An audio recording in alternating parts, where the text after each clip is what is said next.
डिस्टमिक persistent depressive disorder.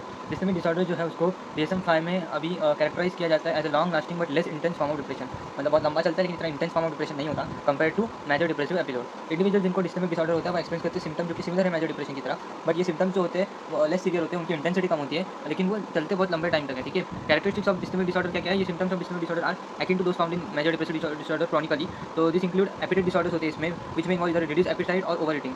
फिर sleep disturbances में क्या है? Which can manifest as insomnia होता है या एक्सेसिव स्लीप होता है। लो एनर्जी एंड फैटिग दिखाई देता है, which often due to reduce motivation and overall sense of awareness. Low self esteem और परसिस्टेंट फीलिंग्स ऑफ वर्थलेसनेस होता है। फिर डिफिकल्टी होता है कॉन्सेंट्रेट करने को और डिसीजन लेने को, which can interfere with daily functioning के साथ वो इंटरफेयर करता है। फिर फीलिंग्स ऑफ होपलेसनेस होते हैं, ठीक है, जिसकी वजह से बिलीफ होता है कि that things will never improve, things कभी इंप्रूव नहीं होंगे।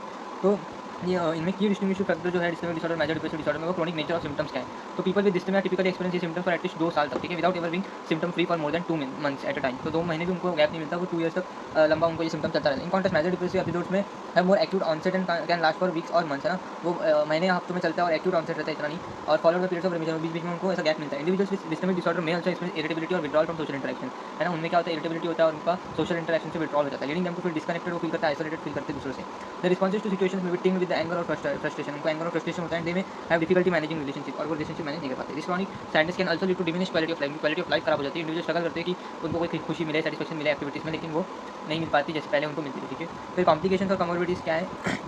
डिस्टमिक डिसऑर्डर कैन समटाइम भी comorbid with other serious psychological disorders के साथ वो कमोर्बिड करते हैं, कॉम्प्लिकेटिंग डायग्नोसिस और ट्रीटमेंट कॉम्प्लिकेट होता है। जैसे कि इंडिविजुअल जिनको डिस्टमिया है वो एक्सपीरियंस करते हैं पर्सनैलिटी डिसऑर्डर सिम्टम्स जिनके एक्सेलेरेट करते हैं मेजर डिप्रेसिव एपिसोड्स, तो ये भी होता है। फिर it is not uncommon for those suffering from dysthymic disorder to engage in substance abuse, है ना, और ना ही डिस्टमिक डिसऑर्डर वाले उनके लिए ऐसा कोई बड़ी बात नहीं, वो लोग भी सिस्टम सब्सटेंस अब्यूज में मतलब इंगेज करते हैं और उनका कोप करने का वो वही वे होता है, वो persistent feelings of sadness और hopelessness के साथ। फिर जो chronic nature of dystonia can often lead to misdiagnosis, है ना, उसमें misdiagnosis भी होता है क्योंकि as it may be mistaken for other mental health issues, उनको mistakenly other mental health issues के साथ ये कर दिया जाता है, डायग्नोसिस कर दिया जाता है कभी कभी, सच एज जनरलाइज एंग्जाइटी और एडजस्टमेंट डिसऑर्डर्स।